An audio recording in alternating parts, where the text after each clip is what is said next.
Hon Sam George, Trouble Carlos, ShowBoy, any other TikTokers have been reacting to the arrest of Abu Trica, Ghana's youngest billionaire. Abu Trica, omo abechiri madwen afa ho concerning the arrest no. Be man chiri mu no akire wadwen amame. E wo comment section. Hi Penyah block media. Meso say need mu. Obe like video no other one. But subscribe button, number click the notification icon for latest update. Na ba chire wadwen de amame. E wo comment section so ba so. No share from Penyah be actually. You know, oba Ghana ha no mo yesa ye wo mabunu ye wo mrantie ni bo ho no mo achale. Omu kura blog wankasa. Ye ka blog omu kura blog ankasa. Amount wo ho.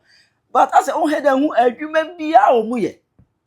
On share hu adwuma suo bia mrantie eye but sika omu kire no chale enyeske kuma ohunu ohun.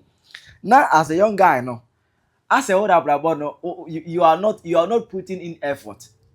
As a older you lazy because they make you look lazy. How? Now emu baako ene Abu Trica ana ye friend Frederick Kumi aguna swedru omum ho de omonim ne pa cause uko aguna swedru a efia wa kukura si wonom no enye fiketwa ema bi kran 2023 ajagraja ebe kan ho asem ebo abrante na base wa ya ade cause efia wasi ne sebe president kura na sadan ni bi mu ko swedru mu na kohwe be me bi fe na Abu Trica o swedru afia boy ni dem wo swedru no me do nyankopon se president kura ni sa afia ni bi wow young boy on kasa hu na on kasa small boy if na Abu Trica ko swedru na ko hwefia boy ni dem me say ye wura nana do kura ni sa afia ni bi car boy na release na fee no small boy no Ghana has a scaffold enu omo.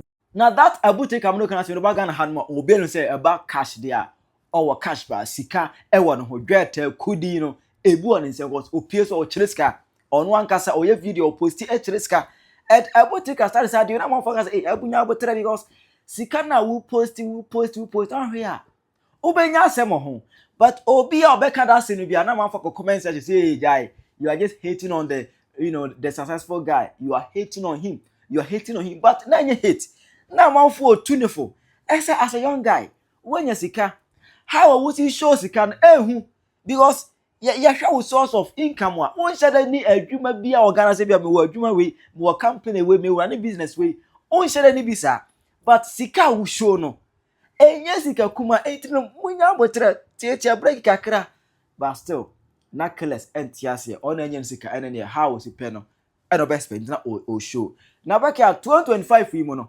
you started 2025 na ana one god the seer kama president ebe kan say me say Abu Trica no hweye efi say 2025 you no ohun accident ene ensensem bi je say ensensem ba be for am on hweye na so ebe ye hye. We have one business boy too in Ghana here called Abu Trica. Yeah. Abu Trica. Baddest accident and baddest issue, baddest darkness has fallen on that young man. He needs protection. Always make sure that your money. It's bigger. No, not your money. No, your always protection make sure that your protection is bigger than your money. If you want to enjoy money, find protection. The darkness on Abu Trica, when it comes out, many people no go understand. So people go ask me, say, Abu Trica money now blood money or I say no be blood money. The boy they work, if they doing work, if they use the brain they doing work, where they make money. This one no be blood money. But this darkness, when it comes out, issues they inside, crash they inside, problem they inside, pains and tears they inside. So he needs to. Of course, he should be inside because he's causing it to other people. That's what he did.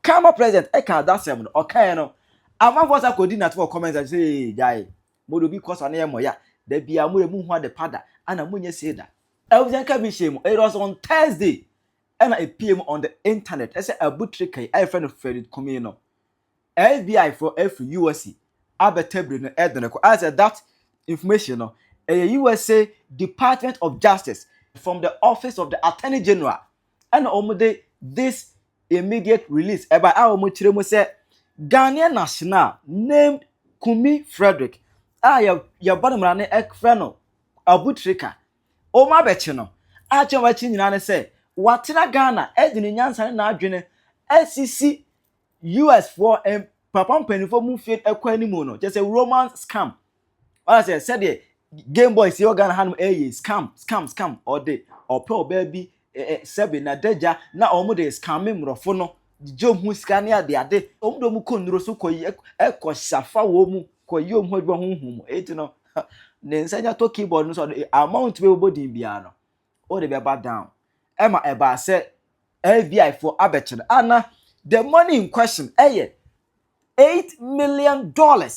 This is just 2023. Okay, 2023 no.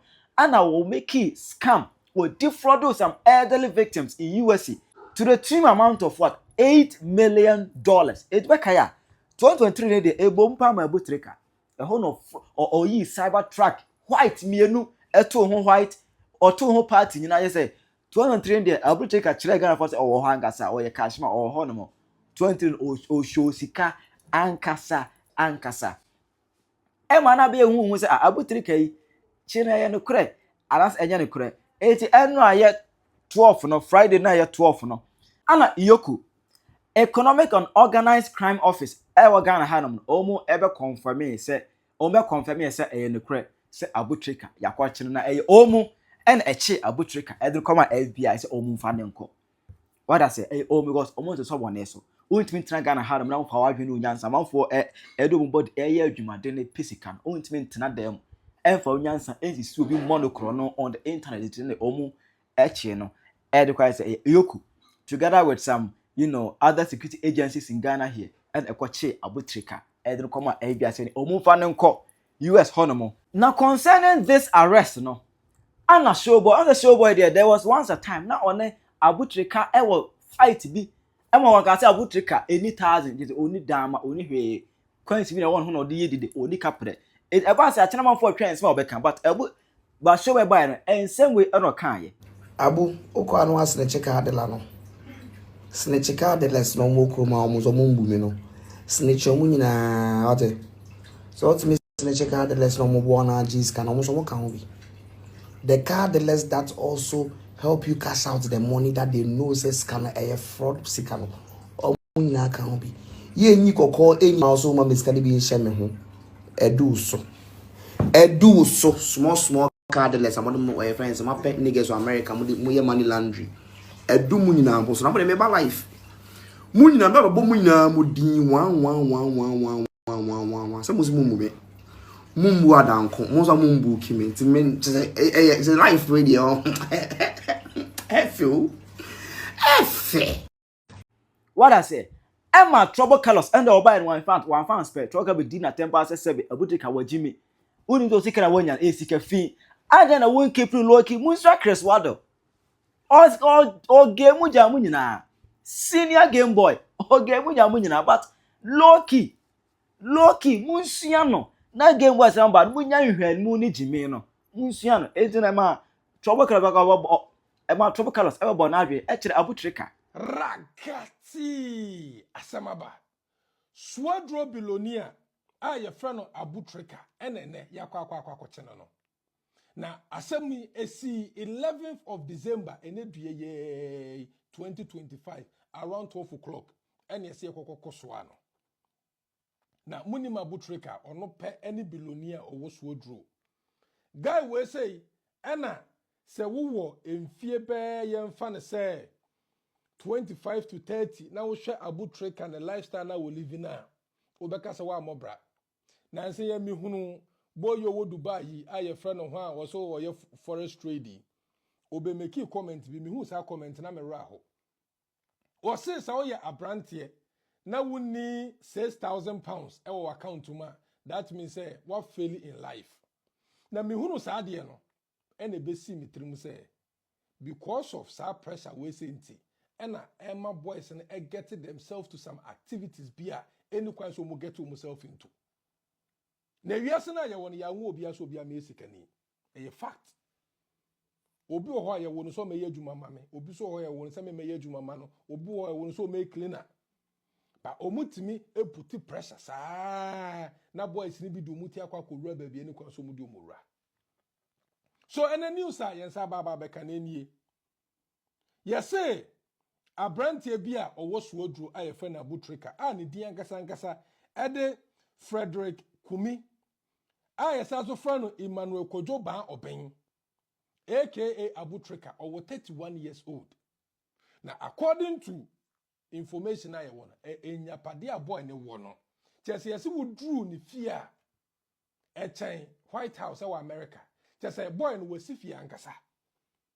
Was see mountain or the mountain ankasa mo. Now, we say Anna Branty for some time now, Nidi up happy with internet and so for so many times. Anytime ubia, ya beti obia, wa yesaka wabia. Na some you see this year, ya chesaka wa for boys in Ghana ankasa. Anytime I bet you obia, he's into saka wabia. Enipa ni din eba up next, Abu Trica. And you see people keep on posting, Abu Trica is next, Abu Trica is next.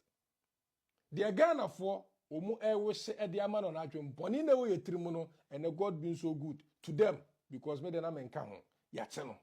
So according to information I wa han, you say around 2023 mu hono mo no. Abu Trica aye activity bi ama akwa America. Efiti 2023 ho eba no. Ate so no ne de ne target eye enkokrafo no mu ye vulnerable no like elderly people. Ti yan kiremu se eye ema na se mema. Na Abu Trica ene some group bi enkrofo bi ena omu join ye. Ena oma ateki sika mako 8 million US dollars. Edi efri sa mpanyimfo we say hono mo. Ena omu di sika na abetena Ghana ena omu te so. Na because of enunti no MC Street no so no say amanfo kasa amanfo enim na ebi mu nim de na ekoso. Enti no anytime I bet saka wani bia pa near post the Abu Trica is next. And you see this guy was not smart. Yakas will be a smarter or a smart, but he wasn't smart about some certain things. Because when you're smarter, anka want men can adwini momunko enko ju obisika 8 million. Because me amiti me would me said them by 10 years of crime, and yes, sure say, met me aka come adwina bumako koju obisika 8 million. But Abu Trica to me meaning so smart. But when you're smart because of say anytime I bet Chisaka when he be and he didn't out, Abu Trica is next piano. That is the moment that Abu Trica ever tries to be proof point. That time, no, obe obe chiresika, obe tusika, obe throw parties, obe chrene cars. Obe my boys are feeling so much useless on phobia hon, or no dear one can. Now, man for air can funnel, ye can food be a funny, as yana refi, ye can for a chacha. Chale, ene niema Ghana for Oma weshe diama Abu Trica nyina. If it is a FBI 40 to say we Ghana mochachi amanfo no God being so good. Maybe enya God being so good mama. God being so good to them abama momo. Because they be a me say enyuma na boys ne ye ne de me ya me fuo mo so. But dodo na na ye ka adwene da ni petrima ebi no mutrim ebi ni Abu Trica. Wajimi sa wontmene. Because wouldn't say a kwanya wo fa so a wudi nye sika no enye kwan papa. Nanso so Abu Trica say ono de chinchina atwan. Wasi ne dan wato ne ka ne nko ade o de beba internet ne so amamanfo e de ehunu. Ghana ye wo kuro bi mu e fa ne Ghana. Se oye small boy na ba benyeska aban na nkasa no won check on hwa de kuro ade a wo ye ya de benyeska. Me ameti hei aban no woni me source of income me call yuka woni me source of income woni me sika eba entini say na maye ya aban no he don't need to investigate me. The only time aban be investigate me say obehu ane say maye me to we sika bia mfam accounts mu ma ntua me tax ye, then the government will start investigate me. But Ghana the entesa but abrofo na hwe hunu say Ghana boys no omu ye the edge sika free uptown. And to know your boy, now we start to picture, now we post it, we die, we live that kind of star life now. Unye nyumtuni, unye actor, unye any investment. Ube no man start to launch investigation on you. Sometimes, you know, and yet, obi kwa na kosi ni chiwo. Ye anka say lifestyle na you live, you know, and when they snatch it out. because you know exactly what you've been doing all these years to make your money. But still now, you still want to show off. Knowing 100% so si can enye legit. Wait me. Adwene de ni petrim no ebi na wutrim. Chale, adekonti ameka sasa ne say I am a yama boy no. Say young guy what hustle so hard. I will get it to this point. I will nim 100% say. Ejuma wo ya odi nyes kan enye ejuma papa. Na enso so still na ko bro kabaka say ono de obegina internet no so pose am obi ehunu say wajiska. Na ye kanfo no oh Abu Swedro boy Swedro billionaire no wakunko no oba ene wo ne chale enya me de eya me ya but de eya na ku me kura ne say ebia blogger bi ehunu na wa highlight say this guy is doing too much, he's doing this here ni mu say wo ye saka wa boy entin hide ho kakra na the next thing no makwa ko tues kama police hey wo defame me hey mun kwana mun kwache no hey mun fa na mun kwanu nkonkunsem na say ye wa hana ba ku bi ede ye friend say bongo idea say court say ai wo so ni bebi unye ni sika free man no bongo ekolu si case no imagine say wo so bongo ideas uwe ni emfa so be na wo so mi amiti yi wo don sa bomb attack so a menye sure say 1 pound kra benya intimate analysis was sue me just to win a case win here na me dem fa ho so obi kura kan asem na instead of say anka mo ba dwene ho na makọ in the hide kakra no da bi e hokwa no mesa kire powers amoma hu say omu woska wuntimi nka ma asem chale man kan twa na meboa eye me ya because at the content me na say boys we hu omu na maga na koso o ebia wa dwene ma so a politicians no omu na sika ne show moto wo Ghana omu so omu spend sika no na nse wo ma ye kwache na sika se ne mpase anko mpa small boy bi te se me na nko nso nwuma no na nka me so memfa bi ma me guess na nka me get na ebasa na sika no 10 wo kro ni mu so na memfa bi nye properties na me nye wahu ba da bi watene sika no so papa fo no so MP fo no omu so obi dodo na wayere ebi okro mo adwaman ebi oso a ono kwada adwaman so upgrade otimi kodo me ne ka ebi mo ba UK nyina bebo adonko miensa na nse metie se MP bi ba ha no oba ma miensa ene da ne mpaso ono ka ho afo adonko miensa obokra ma na broso so just omu ntani sika no wo Ghana kwara na tese sika na 10 ama enya bi edi wo ho no mu di tu kwai o mu di ko Dubai no mu di ye investment outside Ghana na kroni ho tere ye boys o mu na kwaje ba no mu di no club no mu spend na business koso on the normal level kwa no sanka ba nitimi man kan channel mboa wo sanka ba nitimi protect boys no ebeda ho no ma say hey ye ba be pon nanki ate ho akiro mu no o mu ko hide o ma firi okwa akọ kura bi ase ahye so omu bene nam ho ma hunu bia no mokọ na afe omu so no matedin na sa boys we no dodo na omu agimi omu ntime ne o ka chiro mu kra na still na no they want to prove a point omu be show off chale me tese obi atimi am meki adru sa level no na se ache na etime hye because we ne fia watimi se ne etie bia ye beje ne ka se ne etie bio madi ni nyina se wanye smart amfa amanfo di na toto so ne maame bia na ne nuamu bia abu beba no wanhwe ya age se me na metoma ni di chale ayame ya chi abu arrivederci na busia enra Hon Sam George emeki post e won X eno tire mu say congratulations once again to the dedicated team at the Cyber Security Authority Ghana led by their Director General Divine Selassie Agbeti and the Law Enforcement Unit for another surgical strike at the heart of cyber fraud. Yet another successful operation was carried out yesterday in collaboration with our sister agencies CID, NIB, and NACOC. As part of our commitment to enhancing Ghana's international image, the message is loud and clear. We will come after you so long as you engage in cyber-based crime either against Ghanaians or any other person for God and country. Yes, Sam George, make it post you as an order, cyber security authority for although master together with CID and NIB and NACOC, although we say, adwuma so much me I say, Ghana ni Otiano is all different amount for no, or much me Abu Aquachano, Abesiad Oko Fiti trial, any other. Okay, we are.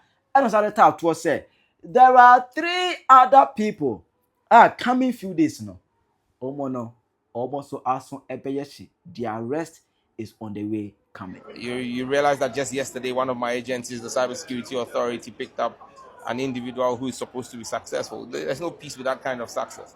And there are 3 more we're picking up in the next few days because we're cracking down on cybercrime. And so cybercrime does not pay. But education is the only thing nobody can take away from you. They can take all you have. They can take your cars, your houses away from you. But what you know and what you've learned cannot be taken away from you. And so education is the priceless gift that a child can get from their parents. And so I urge all the young kids to take their education serious. I am living proof that education pays. You understand me? And to our teachers, like I pointed out to them, I urge them to be patient with the kids. Today's children live in a difficult world. The distractions of the internet and technology is enough to take them away from the classroom. And so we need to give them, we have to be patient enough to give the children the impetus to stay in the classroom. Finally, let me ask this. Isabel said 3 other people Hamwa Obiniyam Evim Chilewadre Mami Ewa comment section. I Penyah Block Media. We wish